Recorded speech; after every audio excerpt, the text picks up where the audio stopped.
Namo Guru De Namo Buddhaya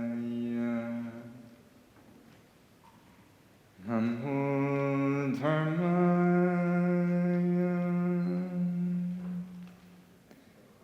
Namo Sanghaya.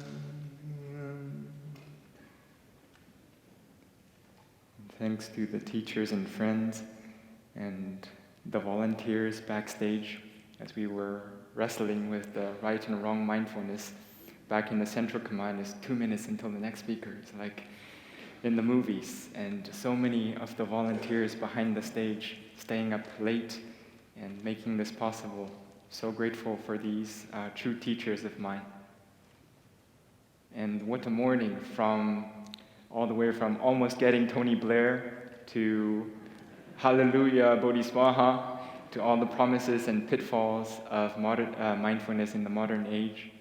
And here we'd like to offer some stories, maybe can be themed way before mindfulness or on the way to mindfulness. So like many people my age, growing up in China, we have parents telling us, study hard, don't worry about any chores in the house, and go to the US of A for college and become a professional.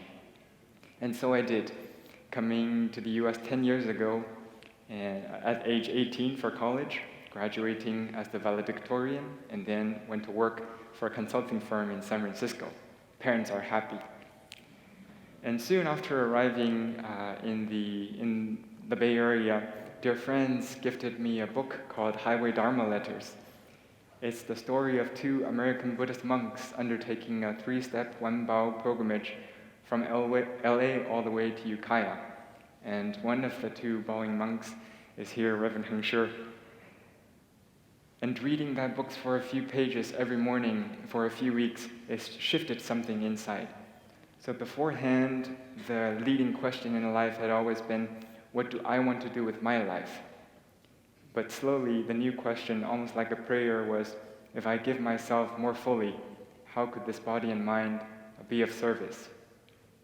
And a few months later, a clear inner voice arose to quit my job and go on a pilgrimage back to China. There's the strong intuition that we're just at the dawn of a planetary, ecological, and spiritual awakening, and Mother Earth was beckoning me to join in the work from the homeland. And I called my dad on Skype and told him that I'm going to quit my job, give up the green card process, and ride a bicycle from California to China. And he gave me a good scolding.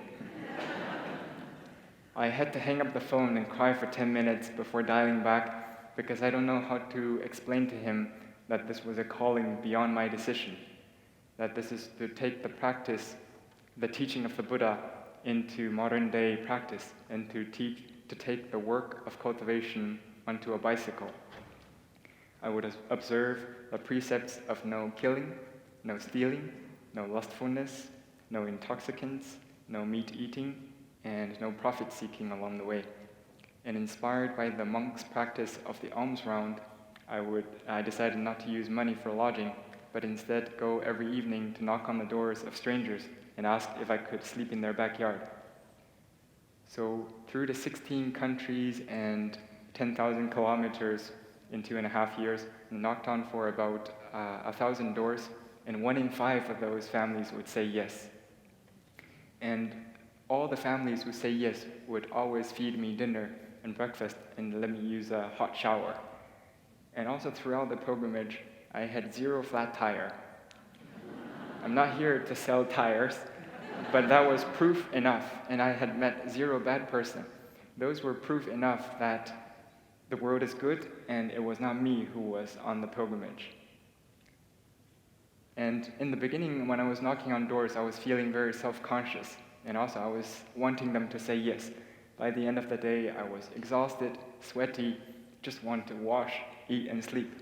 If they say no, slam the door, close the door in front of me, I will feel very hurt and rejected. But slowly I shifted the inner process.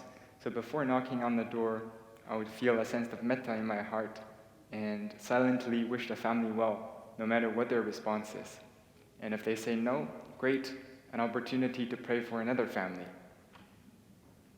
And just being on the receiving end of so much love and generosity along the way, I would naturally want to give back to the hosts. So like doing small things around the house, washing dishes. It was so much fun washing the dishes that halfway during the pilgrimage, when I went to visit my parents, I started to wash dishes at home for the first time in my life. It was such a shock to my dad that he said, if this mindfulness meditation thing can transform his spoiled son into a happy and mindful dishwasher, then he will be willing to give it a try. And he did. And he came back from his first 10-day Vipassana meditation a changed person. He quit drinking, quit smoking, became a vegetarian, and soon quit his job, and have been meditating ever since. And that was the trend. I did not expect that from my dad. Such quick turnaround within 1 year of time without me trying to change him. So after 2 years on the road, I arrived back in China wanting to continue the pilgrimage, visiting those holy places, the acupuncture point of the earth where the spiritual awakening is happening. A few weeks in, I met a Buddhist nun, and in the first meeting, she saw right through my pretense of humility and said bluntly, "With what mind are you going around? How have you changed on this journey?" She held up such a clear mirror that I could see, although the pilgrimage has helped me grow in some qualities, such as the parami of giving, of morality, of precepts, and of tolerance, but at some very fundamental level, the needle had not moved at all. My ego had not diminished. The former identity of an achiever had dissolved, only to re-establish self as an epic spiritual seeker on a bicycle tour. And also, the ability to quiet the mind, the samadhi has not improved. The mind was just as chatty when I sit down after 2 years and still seeking outer affirmation. It was very alarming when she made me see that, because 2 years out of my mid-20s, if I have not changed my deepest habit pattern in that period, it's a good indication that I might not be changing in my whole lifetime. And it means I have to come back and do it all over again. So right then, I decided to drop all other plan and follow the teacher to the monastery, and have been living there for the past year as a full-time volunteer. And upon arriving at the monastery, the teacher said, "Your mind spins too fast, and you're always trying to stand out. So we're going to put you to do some simplest task, manual labor, where you can use your heart and not your head." So for the past year, in addition to the temple meditation schedule, my job was to clean the toilets, sort the garbage, take out the compost, scrubbing the bird poop on the porch, and collecting mail for the monastery. And I could not have been happier. I almost never leave the temple door, but in every little detail, small task throughout the day, it just offers endless possibility to turn the awareness within, to deepen into stillness, and to humble the ego. And in February, during the Chinese New Year, I went back home to spend time with my parents. And by the end of that 1 week, my mom suddenly said, "I would like to go volunteer at the temple you're at." So she and my dad came and stayed for almost 2 months volunteering. And by the end, my mom was in tears. She said for the first time in her life, she feels the need for her own spiritual practice, and that the time is urgent. Beforehand, she was supportive of me and my dad, because we had lots of room for improvement. But she didn't feel like she needed to practice herself. But now, that was her turning point. And fellow volunteers asked her what made her even want to come check out this tiny temple in the countryside. She said, "Well, my son came back home during the Chinese New Year and made our beds every morning. And I know," and then my mom said, "I know it's not my spoiled son who was making our bed. It's our Dharma brother's son who was making our bed." And I had forgotten about making their bed, because after a month of scrubbing toilets and cleaning bird poop, making my parents' bed was not at all degrading. it became second nature. Just I see their beds were not made, I would make it.